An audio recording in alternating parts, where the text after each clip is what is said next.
Gentlemen, I use the term loosely. Wolf of Walmart here. Just want to say thank you for all the laughs and good times in the show. I'm trying to keep my baby from crying right now. But I did want to say that this is probably one of the best Broken Family shows I've ever listened to. You two, dynamic, uncanny, and unparalleled. Continue the good work. I would say the Lord's work, but we both know you need Jesus. Welcome to the Bass and Brews podcast, your weekly distraction from other high-quality podcasts.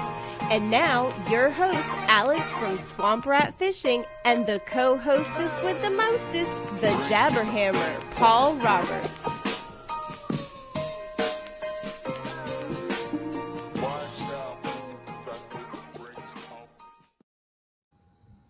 Y'all look. Oh, shit. Oh. See, I let somebody a couple weeks ago run the podcast, and now I can't get my shit together. Listen, it's happening every week. You wanted your little Stone Cold segment in there, and then you fuck it up every time, Paul. No, most of the time it's on purpose. But if there's anybody messing anything up on this podcast, it's you with the intros getting them confused for some reason. You did it today. Anyways, this is Bass and Brews. We've got Alex Rudd on. We're gonna do a little. We're gonna talk about a kayak series that Rudd's involved in.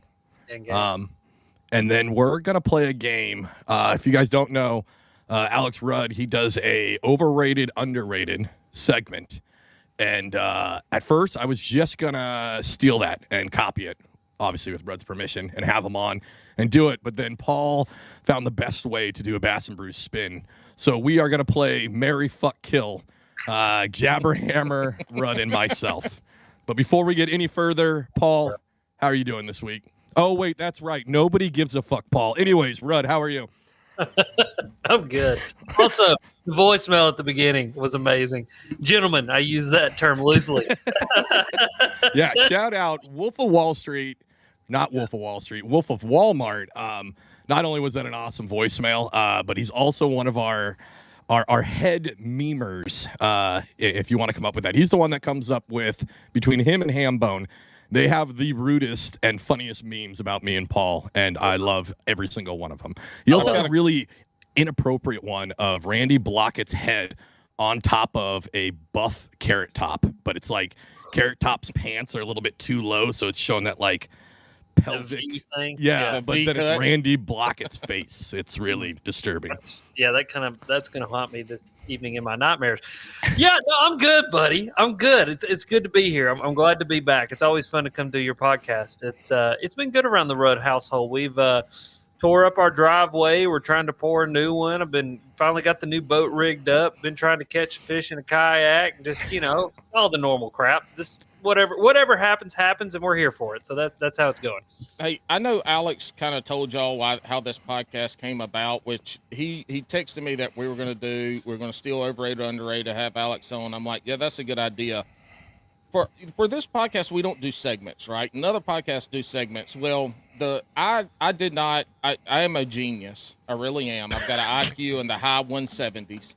But I did not come up with this myself either. I stole this from the Backpacker Radio, and y'all have to go listen to that if you like anything about hiking, backpacking, anything like that. You have to go listen to it, and they've been doing a segment called Marry, Fuck, Kill. And so I literally took Alex's thievery and doubled down on my thievery. Solid work from Backpacker Radio. So y'all go check out that podcast. Here's the deal. You've tripled down on thievery because I stole my idea from Gary Vee. So we're pretty deep on a stole. Well, don't worry. I'm sure Kraken Bass will fucking steal this too and not tag anybody. So I wonder if Alex is going to make a TikTok here in the next few days shitting on all of us for stealing everybody else's idea and making it our own. But we at least did shout out the people we stole it from. We did. See, that's all it takes is a shout out. Rudd, this has got to be like this quick transition. This has got to be such a good time of year for you because the heat's going away, hopefully for you. But normally you'd be getting ready to go teach a bunch of unruly kids, and now you don't have to do that. Dude, you got that right. Well, here's the crazy thing is they went back to school the first week of August. So they've already been at whole month. I would already have been teaching a whole month. So yeah, no, this is year 2 of not going back to a normal job like teaching, and it feels really, really good. It's been a successful couple years here, and it just feels nice when I drive by the school in the morning and see all those teachers standing outside all dead-eyed, holding their coffee like regretting every life choice, and I've just got middle finger out the window driving by with my boat. I don't really do that to them, but you should be laying on the horn too. Yeah. Oh! Here, I'll give you this one. I'd like to take this chance to apologize to absolutely nobody. There you go. Yes. Oh, everybody's got a fucking soundboard now. Jesus. Everybody. Yeah, I got mine, and it's just a bunch of debauchery over there. So we'll love rip it. some out tonight. Yeah, this is like my favorite time of the year because the kids go back to school and I can finally fish consistently and not have a 10 and an 8-year-old running around my house and backyard destroying things. It's fantastic. Oh yeah, that has to be good. Yeah. That's the age too where they try to kill each other, which also is not great. Yeah. They literally, my youngest was contemplating. She was mad that my oldest was like being a show off. And she just looks at me and she's upset. I'm trying to calm her down. And she goes, Daddy, one day I'm just going to hit her with a brick. She won't talk again. And I was like, oh, whoa. Yeah. Back And it I up. was like, you can't do that. And she goes, oh, is a brick too soft? Is there something harder? And I was like, no, that's not. That's Would not you it either. stop? Yeah. We can't talk like that. She's our feral child. She's out of control. My sister cut my troll's hair one time. And it was my fishing troll, and she like cut that hair down to, I mean, it was like a mohawk. And I threw that shit in her face and busted her right between the eyes. She had to get 4 stitches. Oh God, that's good. That's a good example you set there. Is that Well, what at least it wasn't a brick. I mean, it wasn't. Well, brick. okay. So my 8-year-old is just contemplating the idea. She hasn't done it yet. She's got to write a manifesto first, and then she'll do it. Then the execution comes afterwards. Right. both in reality and philosophically. Exactly. She'll be fine. Amanda, I don't know if she wants me to tell the story, but one time in high school, she got hit with a brick, and it was because some random high school kid just picked up a brick and just fucking threw it in the air. And she was just walking by, got cracked in the head. She remembers waking up in the hospital. Ugh. And then, like, many years later, when Facebook came out, the She kid married you. Yeah, I know, she must be concussed. But Still. the kid who did it, private Facebook Messenger with this giant apology and about how those actions changed his life for the wrong. He became very violent. Yeah, I guess he got violent after that. All this other stuff. Oh shit, my bad. Yeah, quit fucking around, Paul. Anyways, we're already on it. I feel like every time you're on, Rudd, we go down so many tangents, and it's it's my favorite. Yeah, that's what I'm good at. I'm here for just chaos. That's it.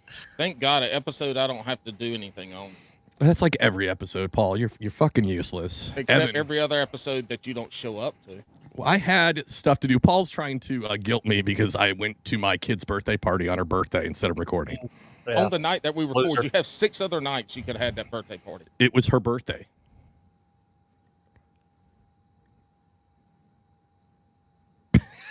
Dead air solid.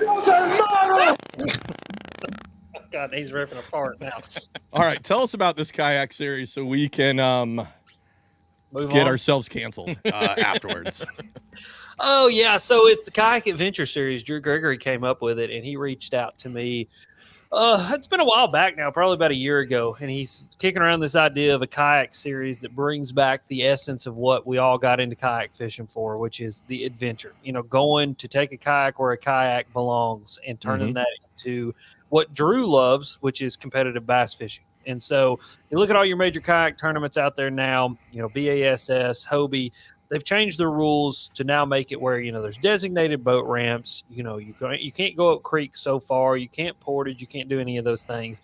And, you know, Steve Owens, I had him on my podcast a few weeks ago, and he made some really good points about it. I mean, essentially, they do that so that they can have the highest quality tournament that they possibly can and, you know, keep everything all the controllables under control so that they can just run a tournament and not have to worry about, you know, Jim Bob's 42 miles up this creek where he shouldn't be. You know what I mean? And so they're not worried about that. Hey, also shout out to Steve's roommates who guest appeared for the first 20 minutes of that interview. Yeah, I'm glad I finally shut that one down. Dude, I texted Rudd. I was just like, what is going on? Yeah. What is he on a factory floor right now? Because all you could hear was in the back. And then it was like 10 minutes later, maybe 5. All of a sudden you stop the whole thing. You're like, listen, man, it sounds like they're on your lap talking. Yeah. Can you get them to be quiet?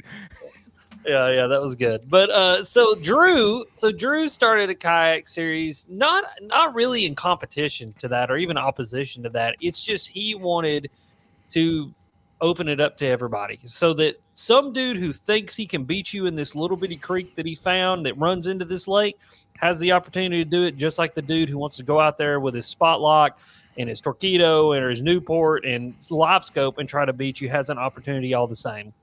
And so that's really like the competitive aspect of it. But the biggest aspect of it is something that makes me the most excited about it is the fact that we're taking it back to what we all got into kayak fishing for, which is the camaraderie and the community. And so every tournament is going to be hosted in a theater in a town. So, like if you come to Knoxville, we've got the Tennessee Theater and the Bijou Theater. And so like, let's say we did a tournament in Knoxville, Kayak Adventure Series, we would rent out the Tennessee Theater, and that's where we would have our check-ins at. And then around check-in somewhere, we would have essentially like a big street party. We're going to have food trucks, cornhole, a band, beers, drinks, blow-up things for the kids. We're going to make it an event where not only does the angler come, but the angler can bring his family. It's a whole family, kind of centered event where everybody can come, everybody feels welcome, and it's not just going in and sitting down and going, here's the rules, see you guys Saturday and Sunday, come get your check on Sunday if you want. We want everybody to be there, to have a good time, to make it more of a family-oriented kind of community feel, and that's really what we all got into kayak bass fishing, especially like the tournament side of it for. I mean, Paul, I'm sure you can vouch for this, like little local tournaments and stuff. There's nothing more fun than going to the check-in, sitting around eating pizza and bullshitting with everybody. And that's what we want to bring back to the kayak tournament scene. And so this isn't a, and or this is an addition to what's already out there. And we're just going to get something cool. And Drew hit me up to be the MC because I'm really good at talking and blowing a lot of hot air out my mouth. And so that's what I'm going to do for him. And I'll probably fish a few, be there just to hang out, but mainly I'm just going to get up there and be like, hey, everybody, it's Alex. And we're at Kayak Adventure Series. It's going to be great. Hey, what's cool about this is that little Alex can show up, and not only can he also be the only grown-up to probably get on the little blow-up bouncy things, but he's probably the only adult that will be able to do that and get carded because he's under, the 5 foot tall. Yeah. Where's this going to be located? That was a terrible one, but it's not the best I could do. Is this going to be nationwide or just kind of in that Tennessee area? No, this is going to be nationwide. So we have got, I forgot how many events. I've got them wrote down here somewhere because listen, boys and girls, here we go. So we've got 1, 2, 3, 4, 5, 6, 7 events. We're going to be Shoalipalooza is the first one in Forsyth, Georgia. We got Whitehall, Michigan, Poplar Bluff, Missouri. We got the Susquehanna in Pennsylvania. We got Sauk City, Wisconsin, which is like that upper Mississippi. And then we got Broodstock, which will be in Bristol, Tennessee. And Broodstock is what our like classic or our big like championship is. And so that's the first set of events for the first year. And Drew wants to expand them out. He wants to send them out west and do everything because there's not a lot of tournament trails that go out west and do all that. So it's a bunch of logistics that I'm not worried about. I told Drew. You're just talking. I'm just going to do the talking, buddy. You do all the logistics work, and I'll show up with a smile on my face. And well, hopefully, Rudd, you do the spelling too, because Bailey spelled adventure wrong on the YouTube video that describes all this. Wait. That wasn't Bailey. I texted him, and he sent me a message back. I'm not going to call out who it was. It was somebody from Serious Angler. But it was not Bailey. Okay. Well, wonder who it could be. Hey, Paul, how far are you from the Susky? I have no clue. I'm guessing we should try to do that one. I'm guessing 10 hours. It's 8 hours and some change from my house, so you can't be much further than me. Yeah, I'm somewhere around there. I'm probably 10ish. I would guess 9 to 10 would be my Dude, guess. we should go and then film like an in-person interview with Matty Ice and Jake Harshman at the ice compound and watch his garage set on fire. That would be the first podcast to ever get canceled, probably. Literally. Podcasts are uncancelable until we did a live event with those two knuckleheads. No, they canceled RFK and Theo Von's podcast for some odd reason. When I found out they canceled anything Theo Von was attached to, I was like, how? Wait, the whole channel or just that episode? They gave him a strike and took down the video. Okay. Who's the they? RFK? YouTube. Yeah. Oh, okay. Yeah.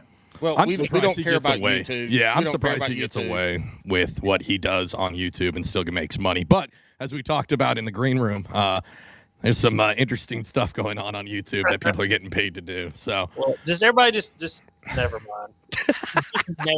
Just no Nair is involved. So there you go. Just when you don't see Rudd a Rudd fishing video the next couple weeks, realize that he pivoted to a new genre.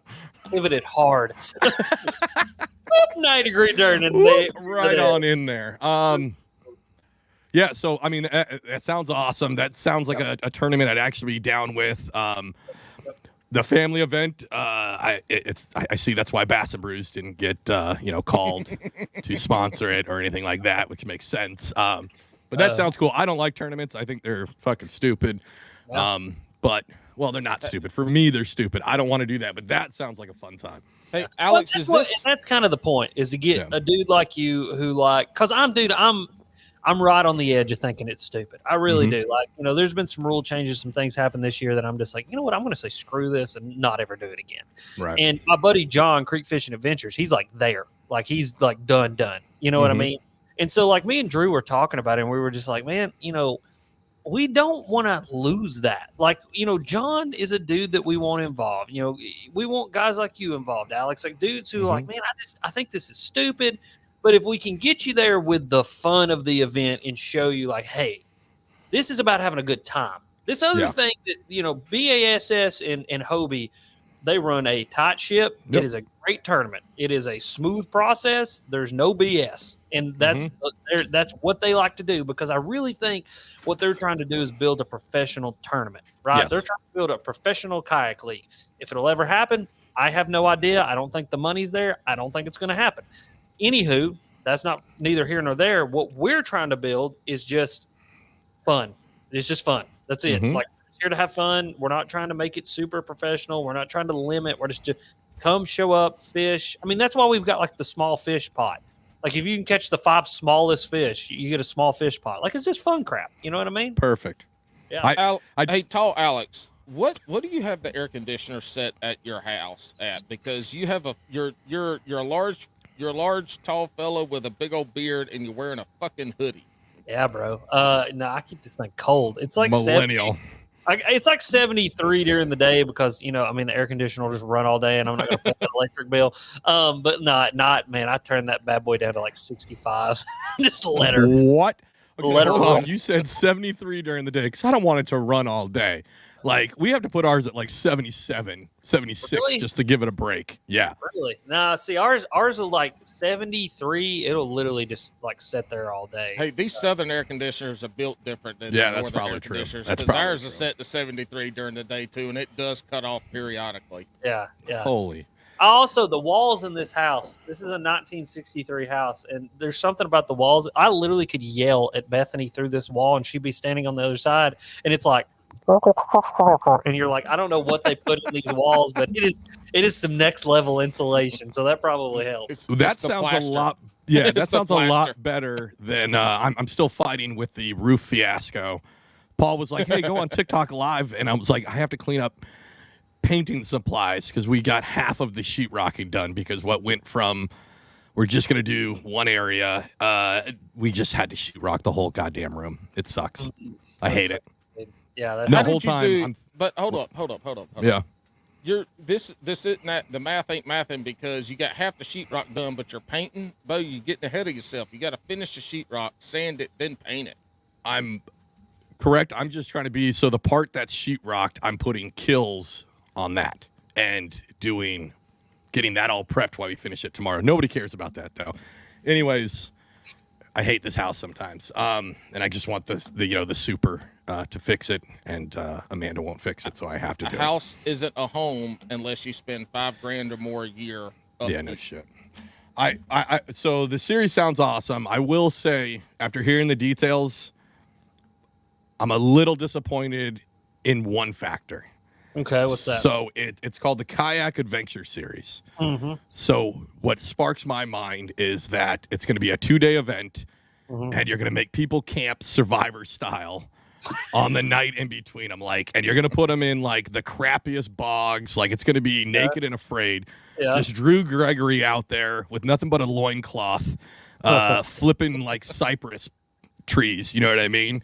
Yeah. And then overnight he's eating bugs and lizards. That's I think that's the actual next step for kayak fishing. Better yet, instead of eating bugs and lizards, you eat what you catch on day one. Perfect. You measure everything out, and then you have to eat the bass. Yeah. So all those big juicy bass, you got to eat all of them.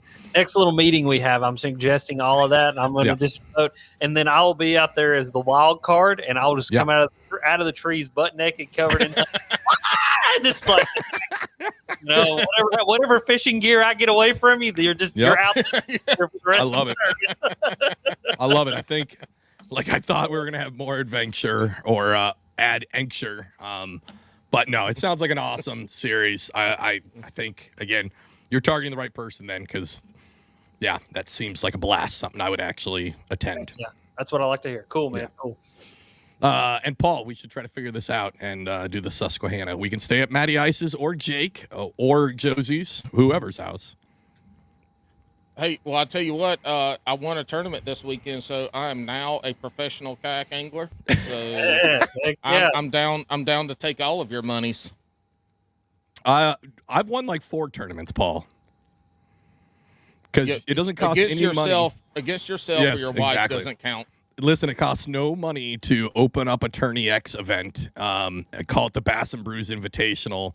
And only allow one person, which is me, and then win the whole thing. I've been doing that for 2 years now. It's amazing. And he still hadn't won. And he still hasn't won. Somehow he loses every year. Marry, fuck, kill. Yes, let's start off. Kill. Hold on, Paul. So let's break this down. Hold on. Let's break this down real quick. What's the rules? What are we talking?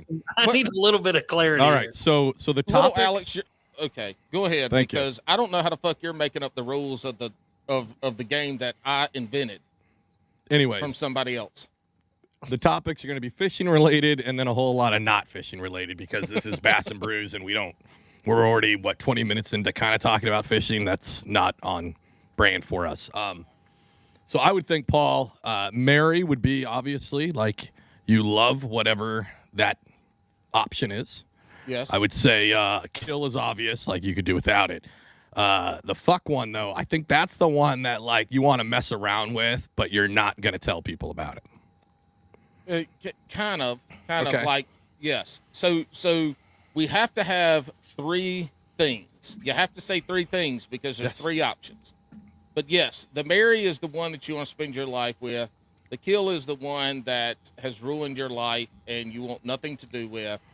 And the fuck one is you know what? I want to go have a good time. And it could be one that you don't want your buddies to know about, or it could be one that is just a good time that you're hey, I just had a good time, but you're not marriage material. And just to make this awkward the entire time, I'm referring to Huck as coitus, just so we know. Perfect. Just to make it weird. Yeah. That's perfect. Fine. I was coitus kill. That flows nicely. I literally was sitting around the last 2 days going, if we say this many times on this podcast, it's going to get really old. Yeah. So I'm trying to think of something every time. Coitus, sex, banging. Well, listen, we already have a title for the video. Marry, cohabitate, and do away with. Listen, the title of this video is going to be Alex Rudd doesn't fuck, he has coitus. Yes. All right, Paul, what do you got? I will lead this off with something near and dear to my heart. All right? Yep. Boiled peanuts, roasted peanuts, and peanut butter. Tall Rudd, you're first. So roasted peanuts, boiled peanuts. Okay, kill the boiled peanuts. Those are nasty. My man. Oh, Yeah, that's nasty. That's like a deep southern thing that I just find disgusting. So gross.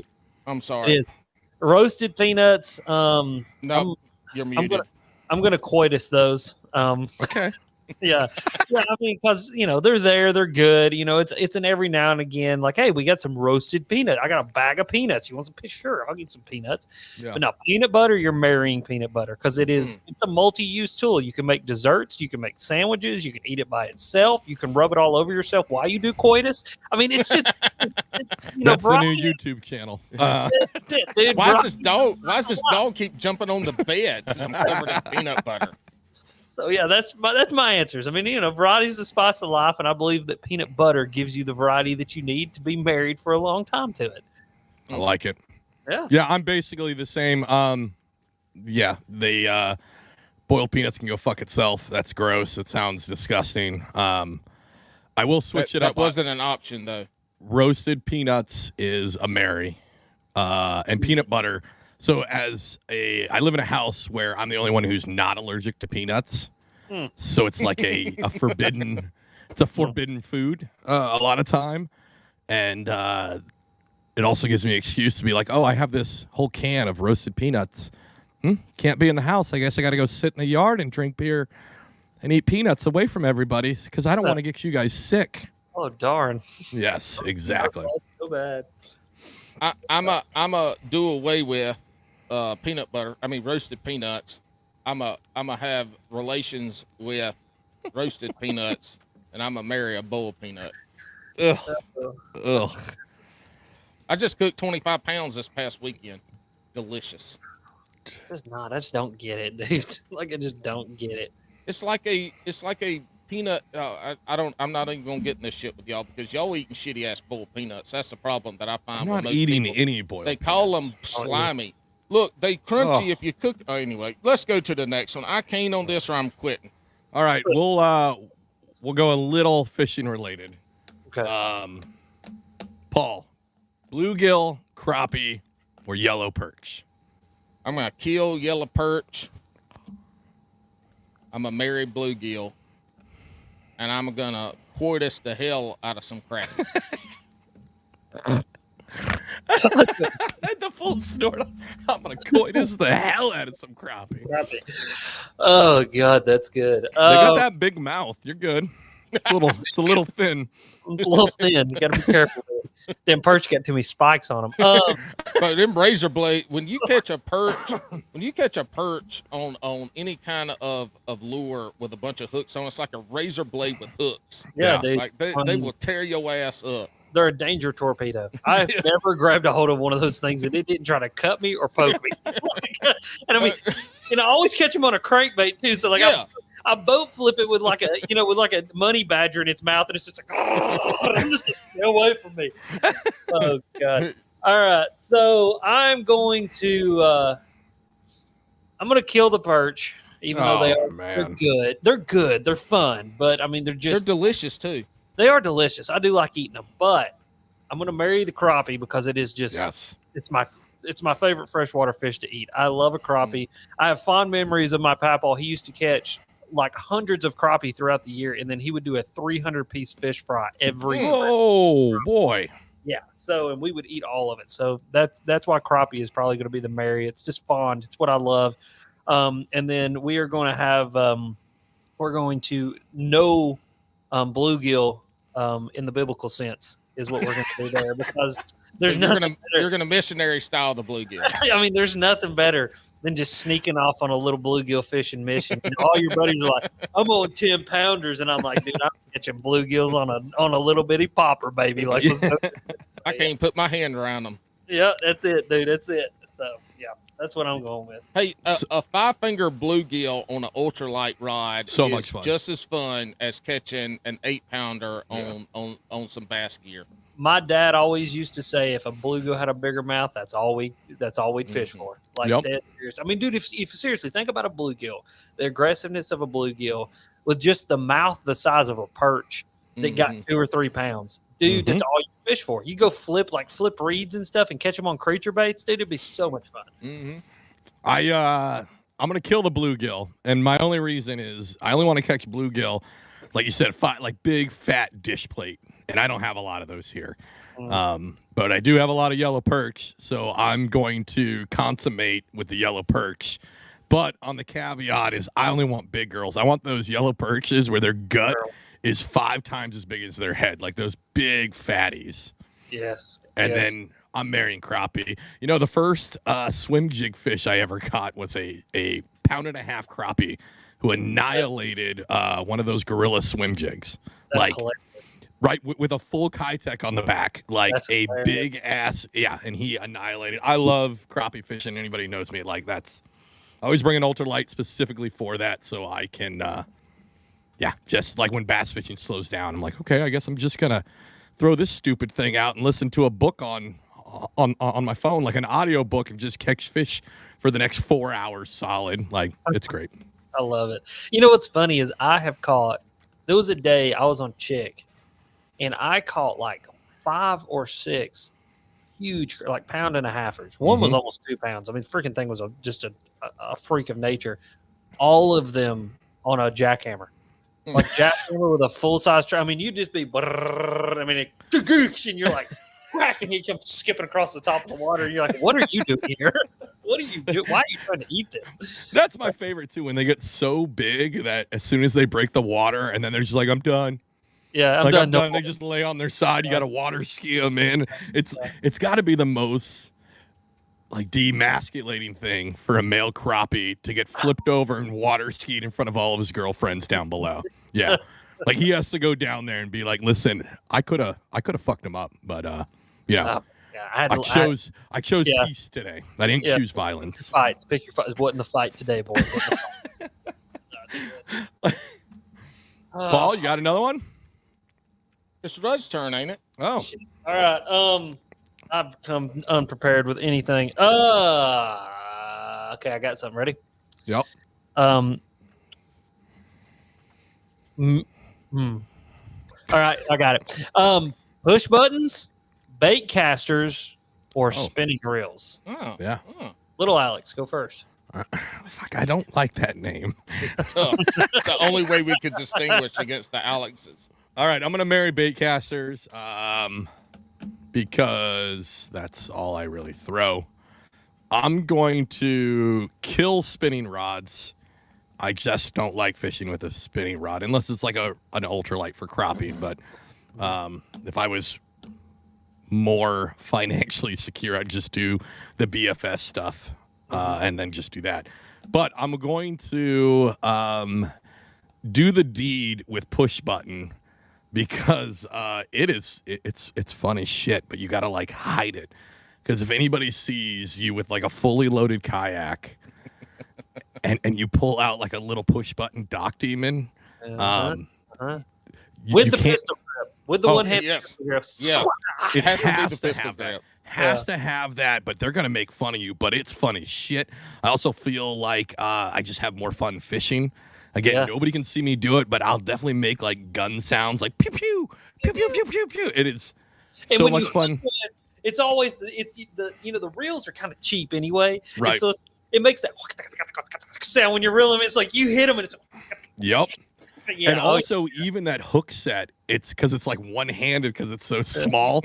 So you're just like wham, like arm all the way up in the air, looking like it, but it's so much fun. It's that's definitely the 2 a.m. closing time specimen that you bring home for me would be the push button. I like it. Paul, I'm gonna obliterate. I almost said one of my words, but I'm gonna obliterate the casting gear. I'm going to marry a spinning reel, and I'm going to have sexual relations with the push button. Okay. And I mean, look, I'm doing away with the casting gear because I'm not a good caster. If I ever go to somewhere and they want to have a casting contest, like I'm out. Yeah. That's all. Yeah. And again, same thing with Alex, man. There's just something nostalgic and very makes your loins tingle when you pick up that pistol gripped Zebco 33 Yeah. What was the big one? Was it a 55 or something? Yeah, I think so. The ones that people used to catfish with. Yeah. Something about having those, and then the spinning reel, man. But with a spinning reel, you can do anything on the water with a spinning reel that you can fish with. Anytime you go out there, any lure in your tackle box, crankbait, I don't care. You can still fish with it. No, yeah, I agree. That's why. Oh, Lord of mercy, that almost come back up. Whatever that was. That's why my Mary is a spinning reel. Cause, dude, I know. But listen, after you catch a 40-pound red drum on a 7-foot spinning rod and just a normal size spinning reel, you're like, oh, this thing really can do anything. It's like when I went red fishing, like Judd like reaches down and gives me like a 7-foot, like ultralight and like a 200 size spinning reel. And I'm like, dude, what is this? Like, he's like, just trust me, it'll be okay. And dude, then we just went to wrecking on red. Wait, fishing. who is that? Judd? Yeah, my buddy Judson Brock. He's a guy. Listen, do you have a sister? I don't. Oh, I do. Yeah. Yeah, so Judd needs to marry your sister, but then take her name so he could be Judd Rudd. Judd Rudd. So I got a cousin named Jed Rudd. That's almost there. That is some Tennessee shit right there. Yeah. So anyway, marry the spinning reel. Yeah. I'm going to perform a sex act. That's where we get tagged right there.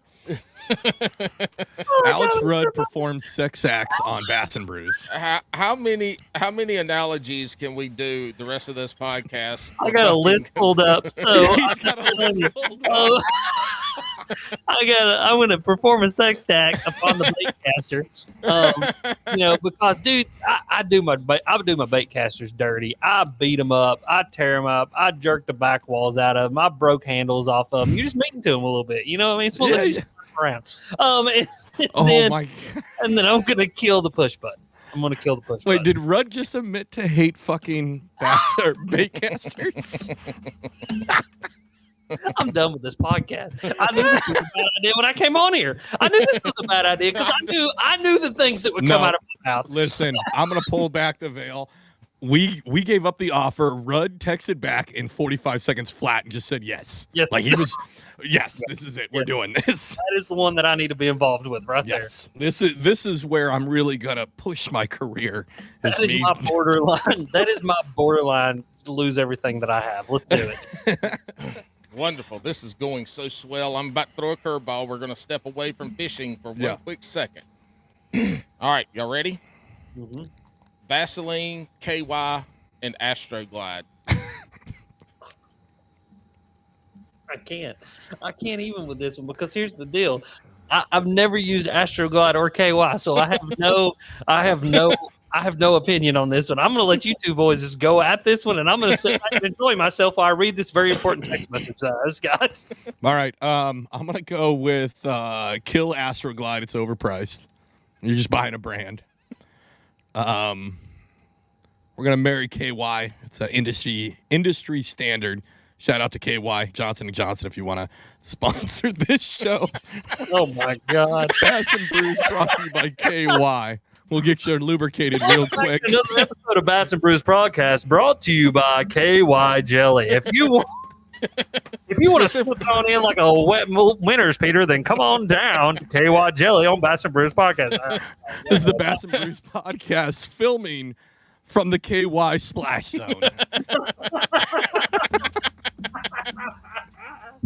Oh, God, that's too much. Go ahead, Paul. Oh, my goodness. That is, Vaseline, you're going to mess with. The only fun thing, depending on what you're using it for, you could just kind of, put it in the jar and twist and go for it. This is an episode that nobody's going to be able to watch in front of small animals or children. I'm not going to answer it. I just wanted to see what little Alex is going to say. I'm the only one. I mean, dude, here's the deal. This is just one of those you just send straight to podcast form, MP3. Don't put it on YouTube because as soon as this bad boy goes up on YouTube, they're going to be like, what the hell were y'all thinking? What? That meme? It's like, what the hell even was that? That's what you. What were you even thinking with this one, boys? This is never going to work. Yeah, I do have an answer though. Okay. I'm I'm a kill KY. There you go. I'm a bang Vaseline, and I'm a marry Astroglide. Look at you, fancy pants. Fancy. All right, so so if you guys don't listen, again, you guys should listen to Rudd's podcast. It's fantastic. He's like we joke that we're trying to be the Joe Rogan. Rudd is legitimately the Joe Rogan. We go on tangents, but like you'll learn something, and then you're gonna get a bunch of dirty jokes too, and clean jokes too. It's for all people. You're actually gonna learn about some fishing too, though. That's correct. So, like, if you're out in public, you listen to Rudd, but when you're deep in the sheets and sweaty, that's when you listen to Bass and Brews. I am to Bass and Brews what your mom's house is to Joe Rogan. Like, you got both, but you just can't. There's one you listen in private. There's one you listen in public. I mean, because I've told the story on here about when I was listening to your mom. No, Two Bears, One Cave. And it was, baseball bat at my ass, and it was, I love Nazis. So there you go. Listen, we are that back room at your local video store back in the day. Oh, yeah. Yeah, that's what we are. But Rudd is Cinemax at 11 o'clock. Like, you're going to see the crest of a chesticle, but you're not going to see the full thing. Well, I need to start a podcast called Behind the Velvet Curtain. I have a really good podcast name. Welcome back to another episode of Behind the Velvet Curtain. Perfect. And you already know from what we talked about in the green room, you already know what to make it on. Oh, hey, better yet, the end of the Happy Trail with Alex Rudd. End of the Happy Trail. But if you guys I'm thinking about starting a Patreon only podcast where it's just like you show up, you know what I mean? It's not recorded, it's not put out anywhere. It just happens. You show up, and when it happens, it happens. That's the dark side of fishing. And you just get everybody to spill some dirty stories. Yes. Wait, All right, no, Alex, that's what we do.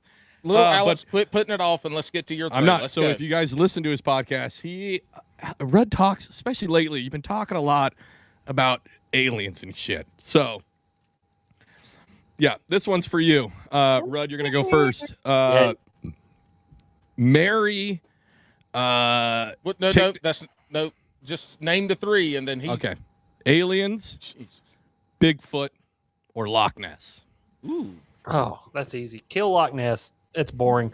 The possibility of that even being real isn't there. Like, you know what I mean? Like, it's fun, but, that's entry level cryptids. We're getting high level here. All right.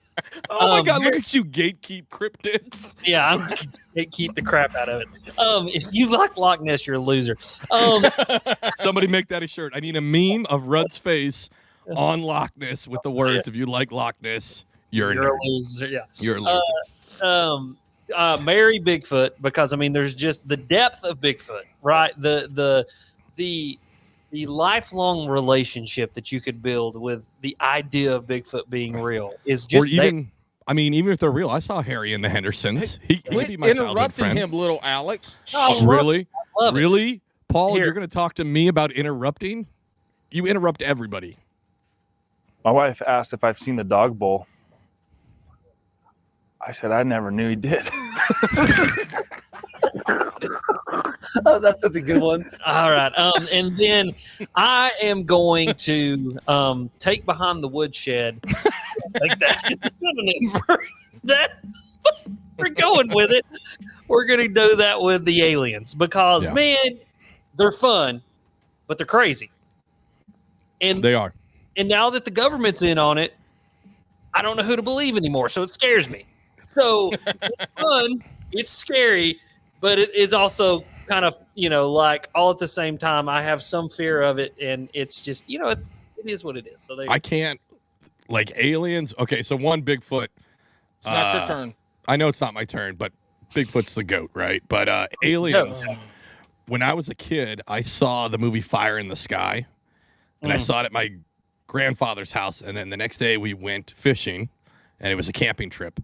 And he decided halfway through that he needed more beer. So he left me. And I think I was like 9. And he left me. And he ended up going to the bar and hanging out with some young ladies instead. And he didn't come back till the next day. So I was left there by myself as a 9-year-old in the woods after just seeing Fire in the Sky. And I was so scared I was going to get probed. I stayed up like all fucking night. Dude, that whole scene where he's like in the alien spaceship, Yes, the the most goo. yes, Yeah, I That- can't do it. I watched it as a grown man, and I was Yeah. just like, I can't do it. no more, dude. I tell you though, what scarred me for life with aliens is the movie Signs. When No, sitting in the closet, and he's got like the guy's following with a home video camera, and he's like, "Move out of the way, children! Vominos, vomit!" And then that alien in horrible CGI walks by the thing, and you're just like, Nope. like, Nope. no, thank you. that Right? fucking hand that Yeah. gets stuck underneath the door. I can't do it. Oh, I have a very it's not a very, it's an irrational fear of aliens, right? Mhm. Because honestly, they don't want to study me. What are they going to study? The effects of a pack and a half a day for the last fucking 20 years? Like, they already know. They already know the effects. Alex, since you've know- already explained all of No. yours, go ahead and say yours now. Since you've No, go explained ahead, all your Paul. answers. Man, why are you No, being like, no. we're having a good conversation and you're interrupting because you have to leave shortly. That's what it is. And Very you're, nice. Well, welcome to Jackass. yeah, right? I feel like he's playing these to get us kicked off YouTube. Rudd is worried about us encroaching on his mic. I can't even say that with a straight face. Our 50 YouTube watchers are going to be pissed. Go ahead, Paul. What's yours? I'm going to kill aliens because they are not real. I'm going to marry Bigfoot, and I'm going to hump the shit out of Loch Ness Monster. Yeah. we know we need that T-shirt. I'm going to hump the shit out of Loch Ness. Loch Ness. So what's funny is the front of it's going to be your face on Loch Ness, and it's going to say Loch Ness is for losers. And then on the back of the shirt is just Paul photoshopped fucking Loch Ness, and it says Loch Ness is easy. Dude, all I want is somebody to stand outside this door and record the sounds that I make with no context during this whole entire podcast. Because I've just been thinking about everything. I mean, I've screamed, I've yelled, I've said coitus, I've said take behind the woodshed. Someone just needs to be filming right outside this door. I'm going to tell you what, new Bethany title might of have this, a recording going Yeah, on right. right now. In Just case she needs it. Yeah. A little blackmail. new title of the episode is How Many Different Ways Can Rudd Say Fuck? That'll definitely get taken down. Yeah. all right, Alex. Yeah. Little Alex, what are yours? Oh, it's Nessie can go fuck herself. One, I've been to sea quite a bit. I don't fuck with the ocean as a whole. Like we would do swim calls, and I would do them once in a 3-year tour. And they said, "Hey, don't you want to jump off the boat?" I said, "No, fuck that. The boat's just fine. I don't need to fucking jump off of it." So I mostly want to kill Nessie just so it's not fucking real, because I don't want my toes nibbled on by a beast. I am gonna. All right, I'm gonna fuck aliens, because I do think that they are I think they're popular right now, and I don't want everybody to know that I'm digging into it, but I also know it's a fad. And I'm gonna marry Bigfoot. That's Harry and the Hendersons was like my favorite movie as a kid. I grew up in the Pacific Northwest. I've got tons of Bigfoot shit, and it's even gotten to my kids because this is like a month ago. It's 6:15 in the morning. They come out of they were sleeping together in the same room. They come out of the room and they are adamantly, "No, you're wrong. No, I'm right." And they're arguing, and they come up and I'm like, "Holy shit, I haven't even had coffee yet." And they're like, Daddy, I have a question. I'm like, "Okay, what's the question?" And they're like, "Is the Yeti and the Bigfoot just the same thing, but one's white because it hangs out in snow?" And I was like, "What the fuck are you?"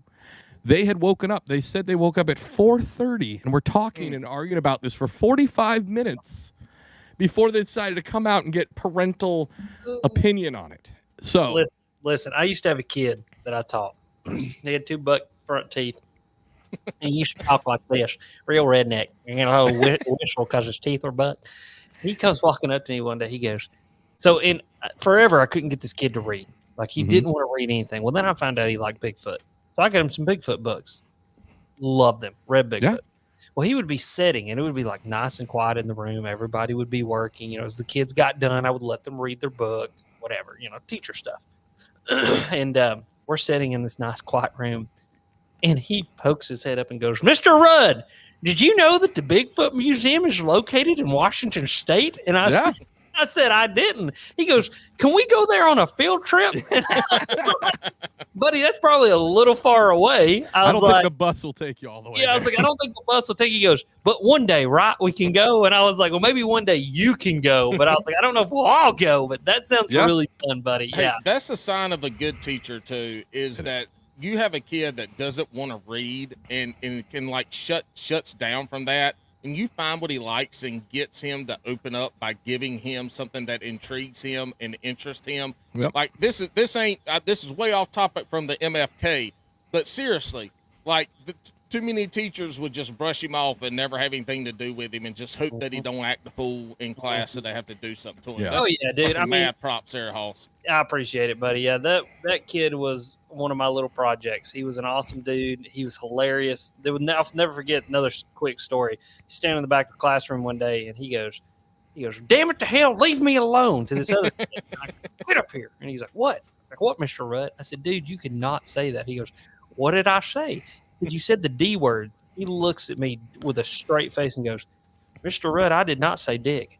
And I mean, so that was him. He was awesome. And so when I found out he liked Bigfoot, I went and bought about $50 worth of Bigfoot books and just let him have them and said, "Here, take these home and enjoy them." And see, what's awesome is that Bigfoot is the gift that keeps giving. So he can read that now as a kid, right? But as he gets older, he can go to YouTube and stumble on the guy who adamantly claims that he's been used sexually by female big feet. Big feets. Big feet? Big feet tie. I don't know. Y'all know the best part of Harry and the Hendersons? What? The best part, my favorite part of the whole movie was when they were stuck in traffic and he had to be the siren.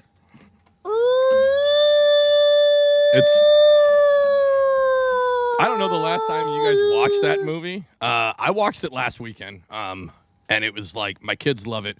I love Bigfoot. I think he's awesome. Again, the female big feet sound hot, so I'm all about it. God. Rudd, what's your next in's house? Oh, buddy, that's a good question. If you don't have one, I have one. No, I got one. Okay. The bank, a kayak, or a boat. Ooh, oh man, you fucker! Man, that was one of mine. From you. I'm God sorry. Damn it, that's all right. All right, I'll go first. I'll go first. I'm gonna kill the bank. I'm gonna marry the boat. What? And I'm gonna fornicate with the kayak. Right in the scupper plug. Oh. It's a little big for me, but I'd at least try it. There's so many. Can we get a bumper sticker now? Right in the scupper plug. Right in the scupper hole. Oh God, that's because the plug is somewhere else. That's honestly a pretty good shirt. Yeah. Scupper hole. Right in the scupper hole. Right in the scupper hole. With your face, Rudd, with your face right there. Here we are. Honey, I'm home. Get up the scupper plugs in the KY. We're gonna have a good time. Astroglide, baby. Astroglide. Hey, little Alex, how does it feel to have a subpar beard on this podcast right now?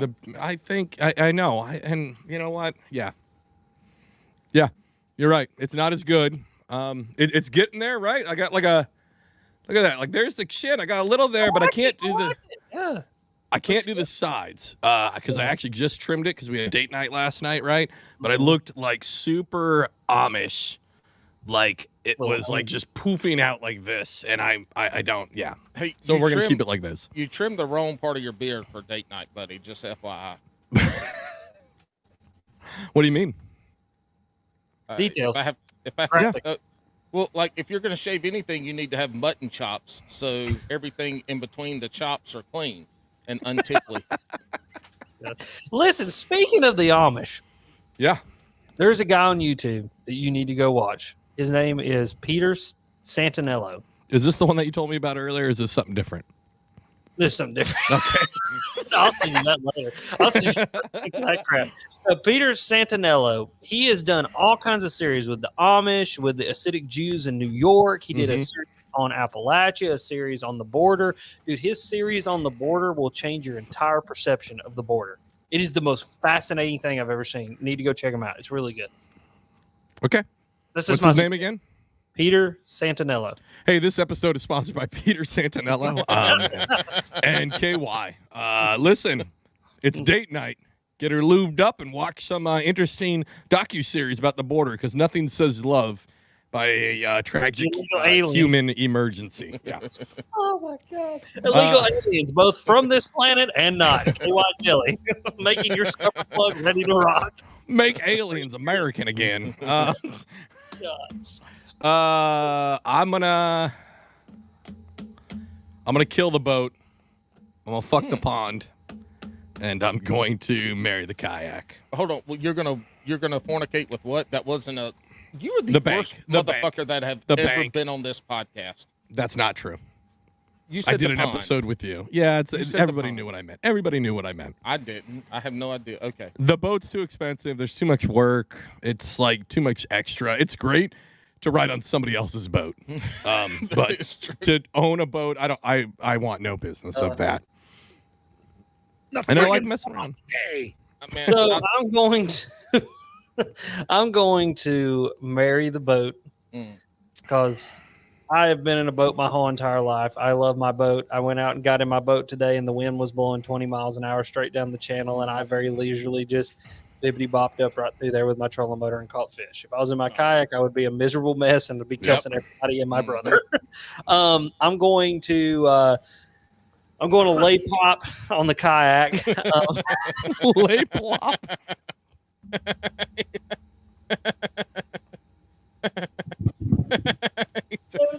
This is what we've become. Oh, God, I'm running out of shit. All right, the kayak, because, dude, it's like my dirty little secret. Like, I love that little kayak. When I get in the kayak, it's down, it's dirty, it's hot, it's sweaty. It's everything that you want it to be in one of those scenarios. And then I'm going to kill the bank because every time, listen, I've never had my life threatened while I'm on the water, only when I'm off. That's all it needs to say about being on the bank. Valid point. So there you go. I'm gonna throw. Hold on, let me throw mine out, and then y'all can decipher those, and then I'm gonna go run and wreck this other podcast real quick. Then I'll be right back. Okay. Bye. Gremlins, Killer Clowns from Outer Space. Oh, perfect. And It. Is there any difference between Killer Clowns from Outer Space and It? Yeah. Production value. Completely different. Yeah, and also like that. No. Stop for a minute. Have you ever read It, the book? Correct. Mm-mm. Yes. Out of bounds. Like, psychedelic trip, turtle from a different dimension. That's okay. Alex, you go first. All right. So one, let's go back to. So you mentioned you helped a kid out reading, right? Mm-hmm. I struggled with reading just a little bit when I was a kid, and my dad, who's a very avid reader, like this guy carries a book with him all over the place, right?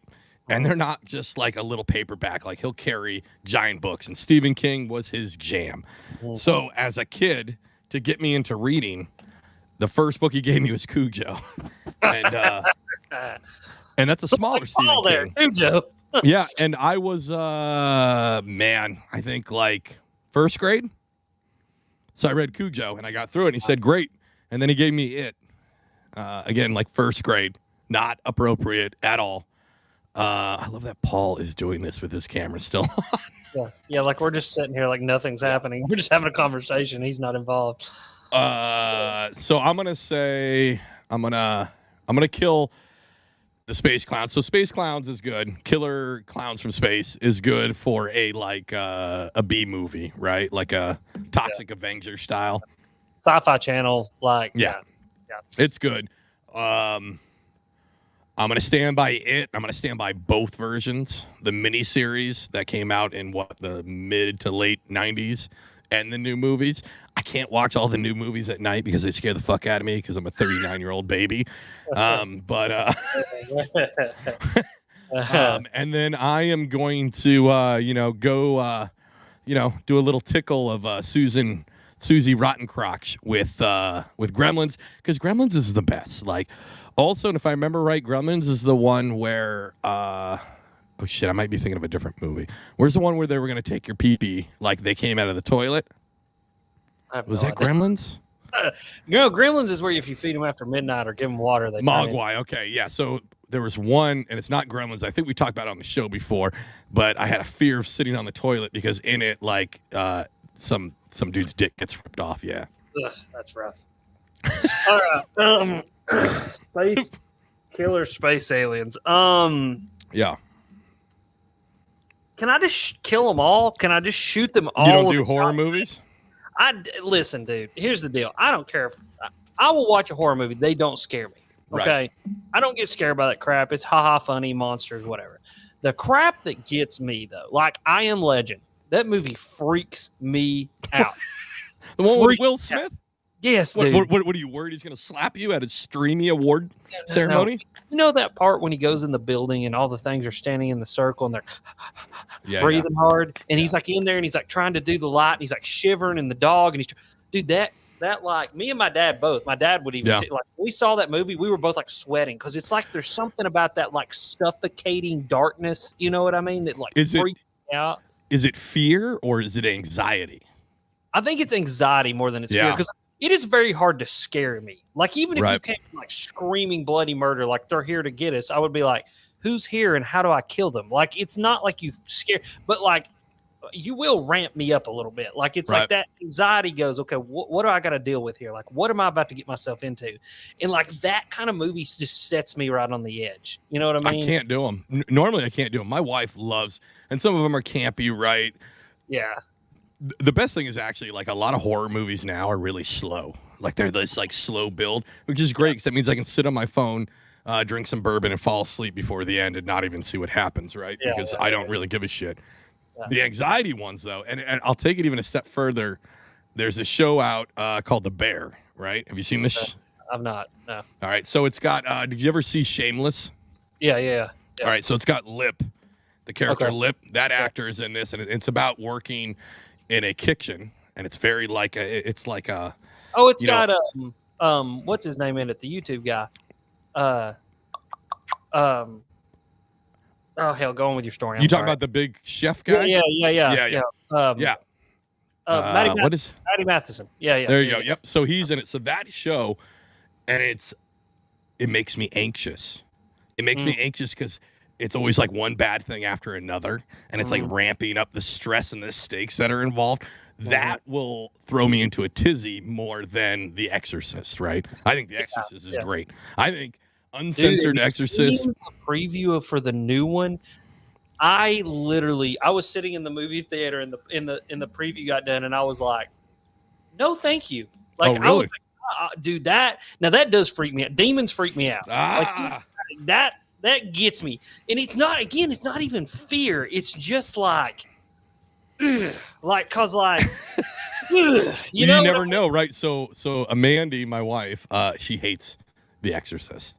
It is the one thing, and she told me about it like really early on dating her, and then usually about every 2 years I do like the backwards talk that she used to do. Like when I'm just like, man, I'd like a night where I don't have to talk to her. So I just do that backwards voice, and then she won't talk to me for a week because it freaks her out so much. And what's that? I hate that crap. Yeah. She listens to this, so hey. Tells you, does it, John? Does it? Does it? Fuck me, John. I hate that, man. It's awful. But she's and we don't normally talk about this stuff, but so she's super Catholic. Okay. And that's why she doesn't like it, because she'll always go, she's like, listen, motherfucker, you don't know if that shit's real? I'd rather just not fucking tempt fate. And I'm like, all right, fair enough. I got you. Okay, I'll give you an experience I had. When I was in Haiti, I got to deal, I didn't interact with them directly, but we were around real deal voodoo doctors. Okay. Like dark magic, evil spirits, voodoo doctors. Mm-hmm. And there was this voodoo doctor that lived up on the hill. And so we were doing mission work down in this valley. And we're trying to help these people out. You know, we're giving them worm medicine because all of them have worms, giving them these water bucket systems to help them get clean water. It's a system my dad actually came up with. And there was this witch doctor that lived up on voodoo priest, whatever they called him, lived up on this hill. And he overlooked this valley. And everybody was real freaked out and scared of him. And I just didn't really get it. Like, I'm like, what is this? This can't be real. It's just like, anything else. Dude, I kid you not. We walked by this house one day, and we're like, you got to imagine, like, there's like a hill, and the house is on top of the hill, and then there's like this goat path that wraps around kind of like the mid part of the hill. Right. We're walking on this goat path. This house is up on the hill. Broad daylight, mind you. This house looks like it is sitting in the dark. I cannot explain it to you. Like the inside is in the dark, or there's like a dark aura there's like around it? aurora around it. Right. That literally, dude, got cold chills thinking about it right now. That blotted out like the light, like it couldn't penetrate whatever that was. Dude, that's fucking weird. Dude, man, and it was like this, like when you walk by, you got like this light. It was just like it's like you wanted to wipe it off you. Dude. Yeah. And like ever since then, that's one of those things. And like I asked, I was like, "Is that?" And they're like, "That's the voodoo doctor." Yeah. And I'm like, dude, those people do some real like this voodoo we got here in America. Like, well, I'm a voodoo doctor. I got a voodoo doll. No. That's bull crap. That's bull crap. Yeah. That's fun, play. This is real deal conjuring something that's not from this dimension, that is evil and wants nothing good for you. And like these people do it. There's even more. So, okay. So, all right. So we were in, this is like, oh man, what was it? 2 months after Katrina, right? Okay. I was deployed during Katrina in New Orleans. I did 60, a little over 2 months. I did 67 days deployed in downtown New Orleans during Katrina. Wow. And, oh yeah, dude, I sat on top of a rooftop because all the radio towers were knocked out. So I sat with a radio tower directing helicopters to pull people off of roofs. It's fucking crazy. Yeah. The only time I've been shot at in the military that wasn't from the cartel was during Hurricane Katrina. Like we took shots at, it was fucking crazy. So we were like, oh, we're going to have, we did 67 days, and then we're going to have some time off. Mm-hmm. So we went to some weird, like backwater stuff to just go hang out, right? Mm-hmm. We were just going to drink beers in the woods. Mm-hmm. And I don't really like whatever that weird shit. I'm just like, oh, it's normally just people being edgy, right? I see a bunch of this in Jersey, they do it, right? But this one, we walked up and it was a full-on skeleton of something with like 4 legs. It looked kind of like a dog, but it had a different head. And this thing was meticulously nailed to a tree to where all the bones were like splayed out. And then it had like these bits of cloth with shit written on it. I don't know what the fuck it was. And it was the creepiest thing. Like, I know we got some fake shit, but sometimes I'm like, whoa, I don't fuck with that. And then, of course, I had this big old boy from Alabama, and he's like, fuck that shit. He fucking, like, drop kicked it like the fuck, like Macho Man, and just fucking broke, like, half this busted fucking tree.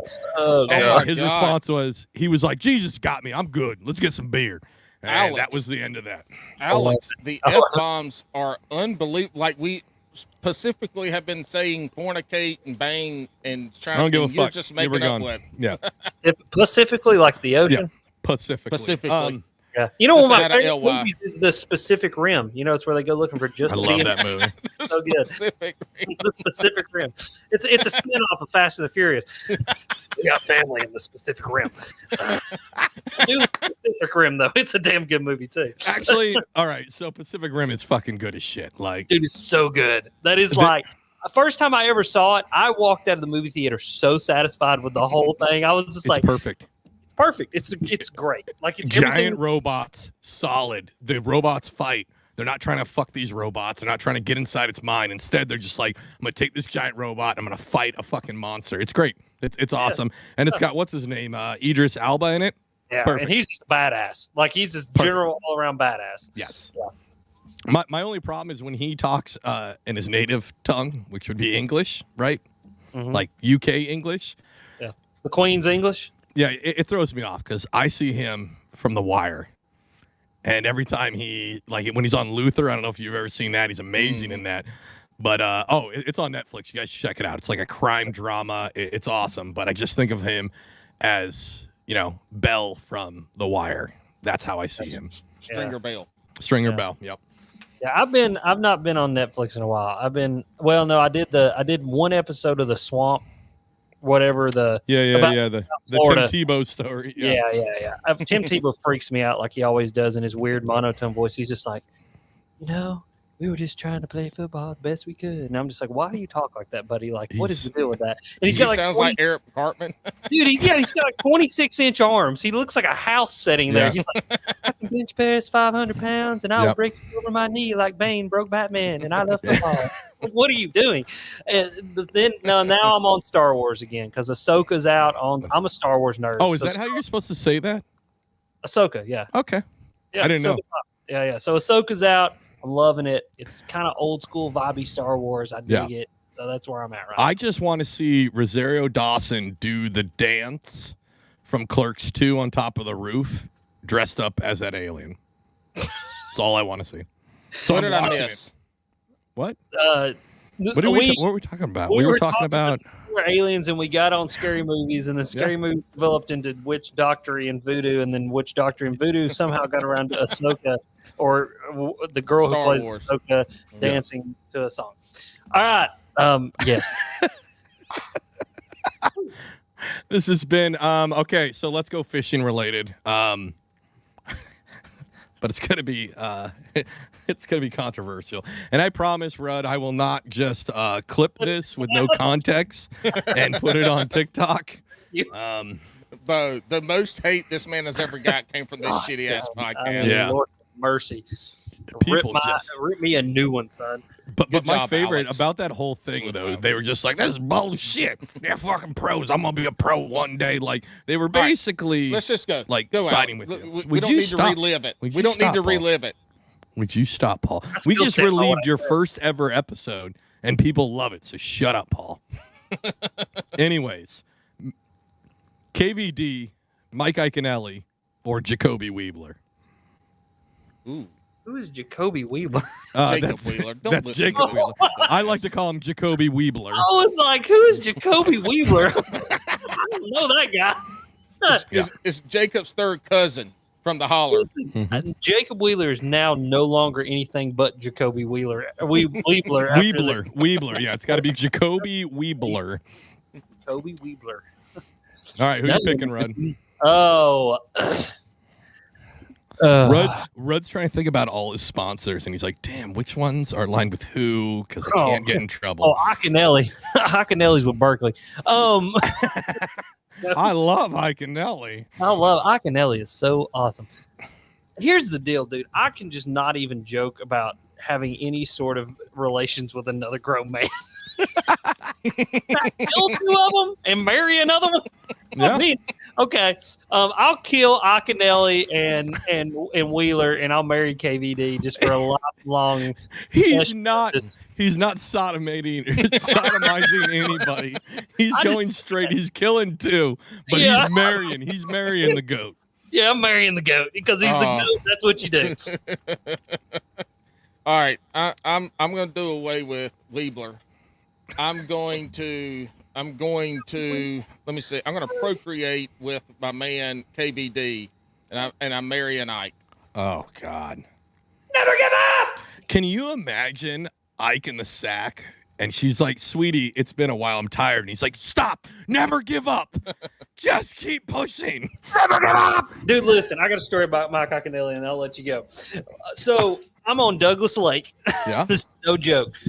I'm on Douglas Lake. Me and my dad are fishing in the back of this pocket. They're having a Bassmaster Open on Douglas Lake. Here comes Iaconelli. I mean, screaming into the back of this pocket. He has given that bass cat everything that it has got. Wow! Lets off, stands up, flips into one bush, whack, rolls in, 4-pounder, drops, boat flips it in the bottom of the boat, and literally goes, I love it.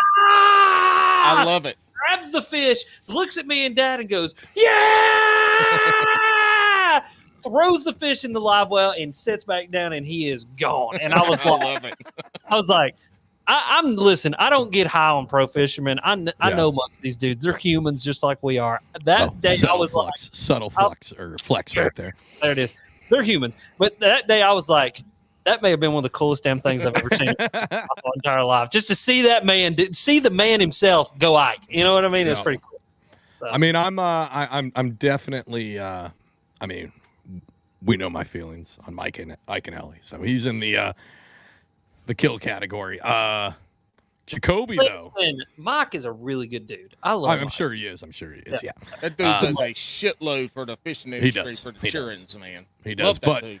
the HOA where he lives kicked me off his lake due to. So Alex now, blames Ike.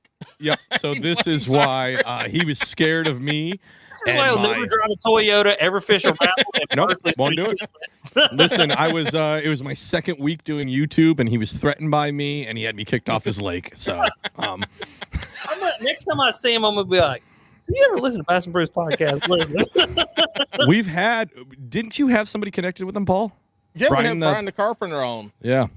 Yeah, we had Brian the Carpenter on. He's gone, man. You know, one of his three best friends growing up. That's kind of grew up with him through his fishing journey. But I also feel like all those guys are getting like side shows, and I feel like he's become like the Howard Stern of. But I mean, you know, I wouldn't call him the Howard Stern, but I mean, the guy became a superstar out of New Jersey for bass fishing. Yeah. No, I get all that. But, come on. Yeah, no, he sucks. I'm going to wrinkle the sheets with Jacoby because I'll never admit that I like him, but behind closed doors, I'm gonna, tickle the nether regions. I do like him and all the new Guggen members, whatever they're called. Those was it Mark Daniels, it's not Guggen, but yeah, that's not Guggen, but yeah, Adrian Avina, and what's his name, Dustin Connell, right? Mm-hmm. They have like their version of a podcast, and it's them breaking down baits. And I like in that series when they talked about chatterbaits, he went, "I'm not going to tell you my favorite company because it's a local company that steals the design of the jackhammer, and they'll get a cease and desist." That's good stuff right there. It's good stuff, but he's also a dirty cheater. He's not, anyways. God, Jesus. The man who doesn't tournament fish has the most opinions about tournament anglers. That's the clip I want pulled and put on TikTok. Exactly, right? Cheater. I want that put on TikTok, and I just want to know when it gets posted so I can just watch. You know what? Maybe we'll do it just, I'm going to be an old man and take a picture. We'll take a little picture. Anyways, and then I'm going to obviously marry the goat because he seems boring. He wouldn't talk back much, and he'd just make me a sandwich and go to bed. Make me a sandwich. He'd be like, "Yes, I'll make you a sandwich full of jerk baits," and that's it. Yeah, these are KVD triple grips. Good luck with that. Like KVD is really good at fishing. Obviously, everybody knows that, right? He is so statement of the year. He's so fucking boring. Like he is the epitome of boring when it comes to fishing. I feel like KVD would whip the shit out of you with a crankbait rod. Like I feel like not literally. Not in a tournament scenario, like pull a crankbait rod out and be like, "What'd you say to me?" Yeah, no, he wouldn't. Beat his ass. He'd be like, "Oh no, don't you know? Sorry, mate. I didn't mean to be so boring." What is that? Is that like a Michigan? Yeah. That was a Michigan, Australian, Canadian accent. Good day, mate. Good day, mate. Hey, mate. Oh, hey, sorry, mate. How you going there, bud? I mean, like, golly. I'm just trying to that's how I hear Brandon talk, and I figured I'd just recreate it. I love it. It's good stuff. You're terrible. Paul, what do you got? Rudd's up. Rudd's up next, or did I miss Rudd? No, you didn't answer this question, did you? Yeah. Oh, okay. I think Rudd's up next. Am I up next? I guess so. You gotta give me just a second because I've kind of run out of crap to talk about, but it's okay because I'll come up with something. Give me just 1 minute. All right. Jerk baits, crankbaits, or topwater, like walking. You literally just fuck you. Took one. That was on my literally list. Word for word took one of mine. I like how we're like, but I love it. I do love it. I like how we're like, fuck you, Rudd, for coming up with questions that we had all. Like off the top of my head too. Like I'm just sitting there going, give me a second. It's the beards. It's the beards. All right, what is it again? It's crankbaits, jerk baits, crankbaits, or topwater walking baits. So your big three like treble hook baits. Yeah. I'm going, man, I hate to say this. You know what? No, I don't. I'm going to kill the jerk bait. I'm going to marry the crankbait all day long. And I'm going to stoop the whopper plopper, or quote unquote the topwater. Well, you said walking topwater. Then I'm going to stoop a fluke. Okay. That's okay. Oh, I'm killing all of them. You're killing all of them? Yeah, I don't like fucking. Yeah, I don't like fucking with treble baits. I see Alex, way too many people with fucking hooks through their hand and shit, and I'm on a little kayak. I don't fuck with treble baits. Hold up, y'all. This man just sat here and talked shit about three of the greatest professional anglers in the world. And in the next sentence said he ain't fishing nothing with a treble hook on it. No. If y'all listen to anything, just fished almost everything exclusively with a treble hook. Yeah, I'm sure they're great baits, but I'm clumsy, and I'm not trying to be on YouTube for impaling myself. So I'm fucking killing all of them, and yeah, that's what I'm going with. I'm trying to find the Amish word for sex, and I cannot remember what it is. I'm looking for it right now. Anyway, what's the Amish word for sex? It's like Spoigendugen or something like that. Siri said I don't have an answer for that. But they don't speak. It's not Amish. Like they don't speak Amish. Yiddish. They don't speak Yiddish. They speak Old German. Which is Yiddish, isn't it? No, Yiddish is Yiddish Jewish. word for sex? That's Jewish though. I don't have an answer for that either. All right. Yeah. Anyway, it said it seems that many of the old Germanic languages had a word frickin', which originally meant to strike something. Frickin', I think. Or I'm pretty sure it's just another verb for sex, not something rude. Frickin' glizzy. God. All right.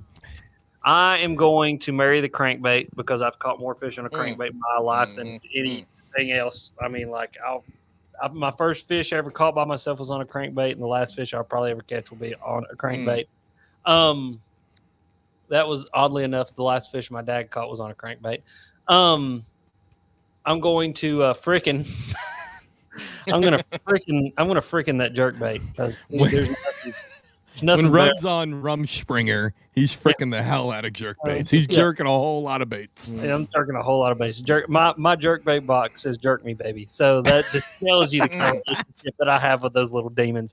And then I'm going to kill the topwater, even though it is one of my favorite things in the whole entire world. I've had a lot of fish blow that thing out of the water and never get a hook in them, and so that's what I'm doing.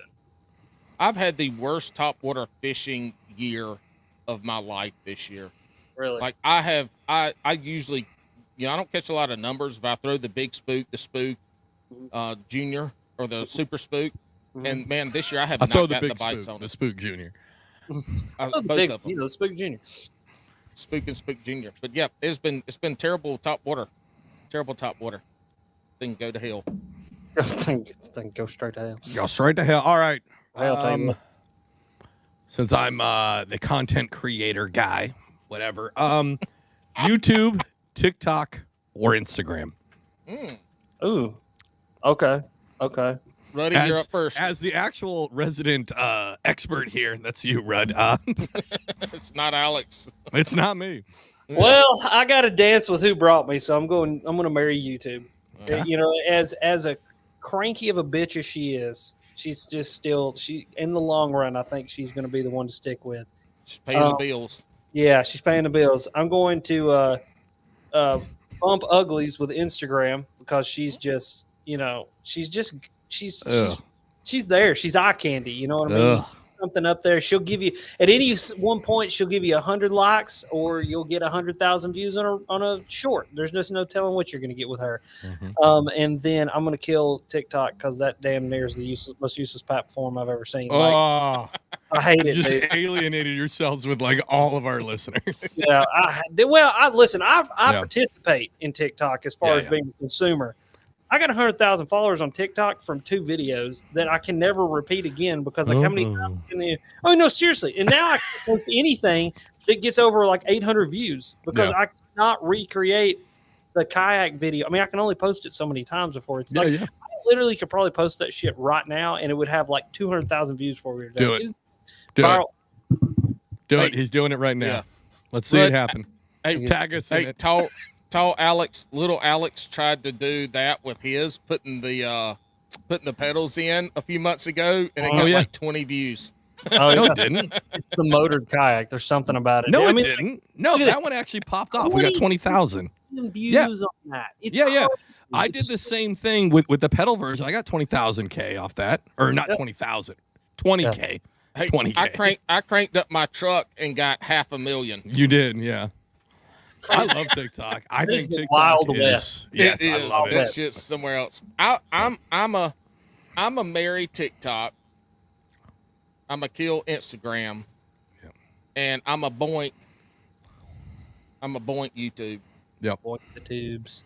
Even though I don't do shit on YouTube, but if I had money to pay somebody or somebody do it for free, I have some videos that probably do it all right. Yeah, I think I'm the same way, except for instead of boinking, I'm going to revenge porn YouTube just because I wish I could be good at it. And if it happens, I want to record it for posterity. But yeah. YouTube is like where every angler starts their social media journey. Like so many have not anymore. TikTok. No, TikTok. think So so. many TikTokers, dude. Yeah. There's so many dudes who I have no idea who they are that have 500,000 followers on TikTok, and like companies are noticing them and paying them money, even though I just don't think the value's there, dude. The conversion is just not on TikTok because people just, I mean, if you're like me on TikTok, what do? You pull up TikTok and you swipe. You go, ha, ha, ha, that's funny. But you would like never actually go and buy any of the products that person is pushing. I don't know. I think, well, yeah. So I don't know. So they are pushing longer videos, right? Mm-hmm. And there are folks within the fishing sphere who are getting a lot of success on doing longer. But I also think, and Luke Roth, he was on the show. He made a whole video about how we need to bring fishing back to fish talk, right? It just needs to be people catching fish. Yeah. And I severely disagree with that because nobody wants to see you catch a fucking 2-pounder. Nobody gives a shit. They really don't. Like, they want that. That's why YouTube's better, because you can break down what you're doing. You can get, like, the fish doesn't matter, really. It's all the extra. That's the actual main course. I got something for you. Mm-hmm. I think the tides are shifting, though, because everybody is so bored. The people who are so bored with professional fishing and the fact that they stare at live scope all day are now coming back to YouTube because they can get, even if it's their favorite pro, it doesn't have to be me. It can be their favorite pro because a lot of pros are creating content now. But yeah, Mikey Balls. He's much better than Alex Red. Yeah, 1,000%. They can go, but seriously, they can go to Mikey's channel. They can get 16 or 17 minutes of fish catching and talking and get like valuable real-time core information and not have to sit and listen to a 6-hour live stream. I actually had a conversation with Bailey about this earlier, and I don't want to dive too deep into it, not because I'm going to offend anybody, but because I have really good ideas and I don't want them to be stolen from me. Okay. But when ain't nobody listening to this. When you look at professional fishing as it is now from a production standpoint, it sucks. It sucks. It's boring as hell and it sucks. I can only take so much of two commentators literally like circle jerking each other back and forth off of their own and it can be Zona, and Zona's great, but after a while it's like it's enough. Well, no, here's the deal. It's like we're blessed when we have Zona because at least Zona can make it fun. Like Zona can actually like pull something out of the conversation, but it's everybody else that's just like, I remember in '87 when I won my Bassmaster Classic. Dude, like that's been 40 years ago. Like we don't live in 1987 anymore. Like nobody cares. And it's like I just can only take so much of that. Like I feel like professional bass fishing has done nothing but like reminisce about the good old days since the damn good old days. For 40 years, they've just reminisced about the good old days. On some of the biggest personalities in bass fishing over the last 20 years. Because instead of embracing those personalities and putting those people out there and knowing the Happy Gilmore fans of bass fishing lie with a handful of the professional bass anglers out there to get people interested and like get them tied into fishing and get some just get some craziness out there in it. It's just, dude, it's just boring. And so fishing's boring. Go back to what you said, Alex. Fishing is boring. Nobody wants to watch you catch a 2-pounder. But I think that there's a rise now back on YouTube of these guys coming and going, hey, I want to watch you catch some fish, but I also want to learn something. Like I just got done editing a 21-minute video. I go out, I catch fish on a jig. I give you 3 tips in between the fish catches about fishing a jig. And they're like no BS. Like I'm not fluffing you on these tips. Right. It's like these are 3 things that I promise you, if you do them, you will get a bite on a freaking jig. go do these things. The title is going to be everybody else is BSing you about jig tips. Try these instead, because that's what I want to bring people. And I really think that that's the version of YouTube we're going to have to, that's what I want to try to bring back, is that version. I think, no. So one, yeah, you're spot on. As a consumer, obviously a failed creator on YouTube when it comes to the fishing videos, right? But no, that's it. Because there's like, to be successful, like the videos that I watch that are fishing related, which aren't even a ton, right? But the fishing ones, I want to be able to learn something and maybe catch a vibe while you're doing it, right? You want those two things, but you just sitting there whacking 2-pounders for fucking 25 minutes, I'm not going to watch that. And then also your stupid fucking challenge videos, I'm instantly, not only am I not going to watch those, if I'm subscribed, I'm probably going to unsubscribe. Because the last thing I need, like, I don't want to watch you catch fish on a gummy worm. I don't give a fuck. Like, and that's cool. There are some people that want to watch that shit. But I absolutely think you're right. But you said that people are going to come back around. I actually think that's what people wanted the whole time. Probably. Yeah. That's all they wanted, right? And I think what you're seeing, too, is I think you're seeing an aging audience. And I say aging not in like they're 55 plus. It's just you've seen kids that literally have gone from 15 to 25 on YouTube with the same creators. And they're now done with the creators that appealed to them when they were 15. And now that they're 25, the ones that stuck with it are going, hey, I actually need to learn something about bass fishing. So I'm going to go consume, Bass Fishing HQ, Alex Red Fishing, Randy Blockett, Milliken. and here's the deal. People consume Randy Blockett whether they agree with him or not. It's I love it. I love it. And and the thing is I'm not a huge fan. I don't really like anything that he has to say. But the thing is to be a good, well-rounded angler, you got to listen to everything. And when you don't know a lot, anything that he says could be valuable. And see, that's the problem. Is I look at it with rose-colored or jaded glasses. Like I look, I'm like, God Almighty, here's the same just BS. You know what I mean? And it's like that's the way I look at it. But somebody that doesn't know any better, that's why he gets views, and he does a really good job of pulling you in, because he's like, I hate sheep in the morning when the bread is not right. That's why I catch bass on this. And you're like, what is he talking about? And so I literally watch his videos He's the Joe Biden of YouTube. Because he puts titles out there that I'm just like, the fungus makes the goats scared because the turkeys are in the pool. I'm like, I literally watch him just to hear what the fuck he's going to say next, because I think it's hilarious. But then also, I'll start watching one of his videos, and it's nice because they're like 7 minutes long. They're real short, right? But I'll also just pause it like 2 minutes in, and then just get a nice cup of coffee, and then just read the comments. Because the comments are amazing. Oh, yeah. I'm just there for the drama. Probably the most influential YouTuber in the last 2 years has been Randy Blockett.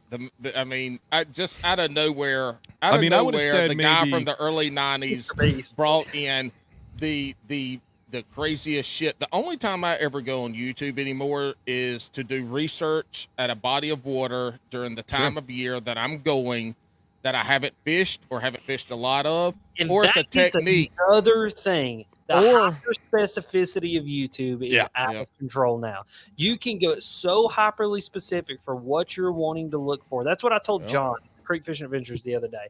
I said, John, you have about 40 to 50,000 people who are so hyperly specific, bought into what you dig and what you want to, what you make, that they show up every single time. I was like, because they can come to your channel and they can say, I want to see bank wading a creek in the on the Hiwassee River with spinners, and John's got a video about it. I want to see Helgermite fishing in a local creek in downtown Cleveland, Tennessee, and John's got a video about it. And dude, the hyper specificity of YouTube, I don't know if it's going to kill it or if it's just going to create even more robust niches.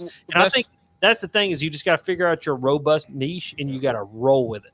That's the other thing that I look at is that. So I go look at the bodies of water, the time of year that I'm going to be fishing in places I haven't fished before, haven't fished much, or I'm going to find videos of lures that I've heard people catching fish on in the bodies of water I'm going to do a tournament on. And they don't have to be in that body of water, but I want to go a technique that I'm not good at or don't know anything about. I'm going to go pull up videos in the geographical area that I'm going to be fishing of those techniques, because I know people are fishing at. So then I can maybe go out there and, because look, I don't have a time to practice. So I'm going to go out there on tournament day with something I haven't done or not don't have like confidence in and try it. That's why I go on YouTube now. I don't just watch YouTube videos a lot anymore. Yeah. Hopper I mean, I do a lot. Yeah, exactly. But it's not fishing. It's Austin, Texas street fights. That guy has the best camera work in the YouTube game. They're ultra HD. They need to hire him over at the UFC. He's like that good. Right? Do you know what I'm talking about? The videos? Yeah, They're like ultra clear. Like it tells a story. They are like basically in the Castaway household, my kids go to sleep to that because it's just the best storytelling on the internet right now is watching two overweight fat guys fight with Busch Light bottles. Did you get on Peter Santinello? That'll be your next one, dude. Uh-oh. See, that's what I watch on you. I don't watch fishing. I watch Greg Blanchard.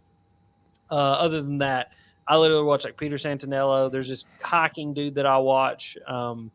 Syntax 77. Like I love watching that guy. And like, dude, and then UFC stuff. Like every week, I'm just like on the UFC grind because UFC posts way too much content.